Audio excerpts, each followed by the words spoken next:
अयोध्येतल्या राम मंदिरात श्रीरामाच्या दानपेटीतून आतापर्यंत 5 कोटी रुपयाचा अपहार झाल्याची बातमी धक्कादायक आहे. 5 कोटी रुपयाचा अपहार झाला हे एक प्रकरण समोर आलं.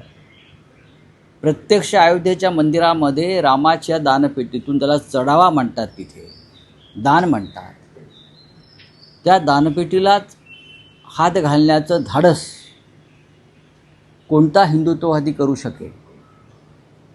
तुम्ही उठसूट अतिरेक्यांपासून धोका आहे राम मंदिराला, हे अतिरेकी घुसले, ते अतिरेकी घुसले. मग हे अतिरेकी कोण आहेत?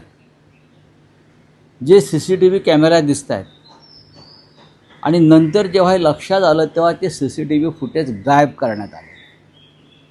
राम मंदिराची, त्या ट्रस्टची संपूर्ण व्यवस्था ही भारतीय जनता पक्ष आणि राष्ट्रीय स्वयंसेवक संघाच्या परिवाराकडे आहे. मग हे घरातले चोर आहेत का, दरोडेखोर आहेत का? याच्याविषयी अद्याप नरेंद्र मोदी, ज्यांना 12 वर्ष झाली प्रधानमंत्री पदाला आणि ज्यांनी एक मोठा सोहळा केला आणि मला वाटतं 8-10 दिवस मंदिरात बसून व्रत आणि तप केलं, त्या मंदिरामध्ये प्रभू श्रीरामाचे 5 कोटी रुपये चोरणारे कोण आहेत? हे 100% भारतीय जनता पक्षाचेच लोक आहेत. हे कळल्यापासून आम्ही अस्वस्थ आहोत. शिवसेना पक्षप्रमुख उद्धव ठाकरे अस्वस्थ आहेत. काल त्यांच्याने आमची चर्चा झाली आणि असं ठरलं आहे आमचं साधारण की बहुतेक आपल्याला रामाचं परत बोलवणं आलेलं आहे अयोध्येमध्ये. आम्ही यावं पुन्हा एकदा आणि या विषयाला तोंड फोडावं तिथे बसून.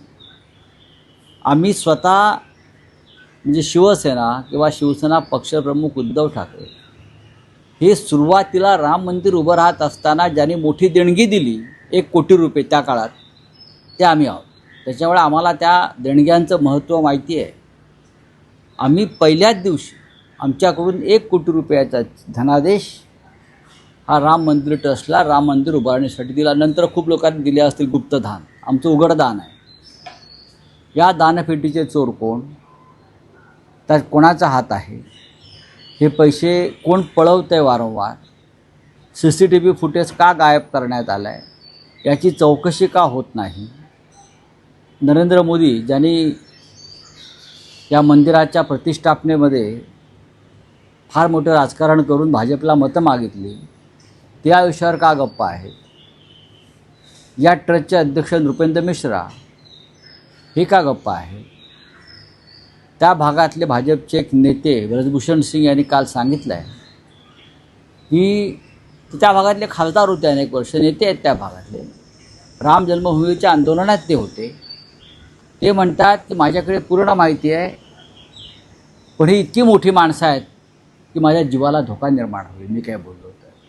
म्हणजे असं काय आहे की राम मंदिर लुटण्याच्या या प्रक्रियेमध्ये कोट्यावधीचे नक्की कोण सहभागी आहे? ज्याची ब्रजभूषण शरण सिंग यांच्यासारख्या बाहुबलीलाही भीती वाटते.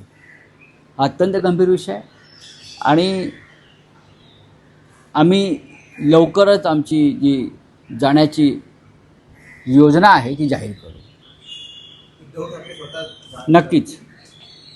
नक्कीच आमचं काल चर्चा झाली. मी त्यांच्या कानावर हे सगळी माहिती घातली. त्यांनाही त्याविषयी माहिती होतीच आणि तेही अस्वस्थ आहेत की जर हे लोक राम मंदिरात चोऱ्या करू शकतात तर निवडणुका चोरणं, मतं चोरणं, बरं विजय चोरणं हे काहीच नाही यांच्यासाठी. यांना राम मंदिरातली दानपेटीतले 5 कोटी चोरताना जर भीती आणि लाज वाटत नसेल तर मतं चोरणं, EVMचा ताबा घेणं, हा अख्खी निवडणूक ताब्यात घेणं, संविधान ताब्यात घेणं, याचं त्यांना काहीच वाटणार नाही.